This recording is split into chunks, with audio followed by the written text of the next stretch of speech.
கட்சி வட்டாரங்களில் இப்போது பரபரப்பாக பேசப்படும் ஒரு விஷயம் தமிழக வெற்றிக் கழகம் தவேக மற்றும் காங்கிரஸ் கூட்டணி அமைக்கப் போகிறார்களா என்பதுதான். இது பற்றித்தான் இப்போது நிறைய தகவல்கள் வந்து கொண்டிருக்கின்றன. கிடைத்த தகவலின்படி காங்கிரஸ் கட்சி தலைமை தவேகவுடன் கூட்டணி வைப்பது பற்றி தீவிரமாக யோசித்துக் கொண்டிருக்கிறதாம். இது சும்மா பேச்சுக்காக இல்லை, இதற்கு பின்னால் சில முக்கியமான காரணங்களும் இருக்கின்றன. முக்கியமாக தமிழ்நாட்டிலும் கேரளாவிலும் ஒரே நேரத்தில் தேர்தல் நடக்கவிருக்கிறது. இந்த இரண்டு மாநிலங்களிலும் இப்போது ஆட்சி செய்யும் கட்சிகள் மீது மக்களுக்கு ஒருவித அதிருப்தி இருப்பதாக காங்கிரஸ் தலைமை நினைக்கிறது. இந்த நேரத்தில்தான் விஜயின் ஆதரவு அவர்களுக்கு தேவைப்படுகிறது. விஜய்க்கு இந்த இரண்டு மாநிலங்களிலுமே மிகப்பெரிய ரசிகர் பட்டாளம் உண்டு. அவருடைய ரசிகர்களின் ஆதரவு தேர்தல் நேரத்தில் ஓட்டுகளாக மாறும் என்று காங்கிரஸ் உறுதியாக நம்புகிறது.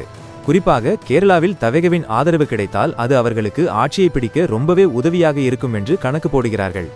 சமீபத்தில் டெல்லியில் நடந்த ஒரு முக்கிய கூட்டத்தில் சோனியா காந்தி, ராகுல் காந்தி ஆகியோர் கலந்து கொண்டிருக்கிறார்கள். அந்த கூட்டத்தில் தவேகவுடன் கூட்டணி வைப்பதால் கிடைக்கும் பலன்கள் பற்றியும் தேர்தலை எப்படி எதிர்கொள்வது என்பது பற்றியும் விரிவாக பேசியிருக்கிறார்கள். இதுவரைக்கும் தவேக தரப்பிலிருந்து எந்த அதிகாரப்பூர்வ அறிவிப்பும் வரவில்லை. ஆனால் காங்கிரஸ் தலைமை இந்த விஷயத்தில் மிகவும் ஆர்வமாக இருப்பது தெரிகிறது.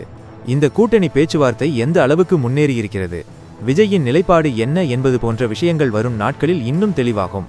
இந்த கூட்டணி உருவானால் இரண்டு மாநில தேர்தல்களிலும் இது ஒரு பெரிய மாற்றத்தை ஏற்படுத்தும் என்று எதிர்பார்க்கப்படுகிறது.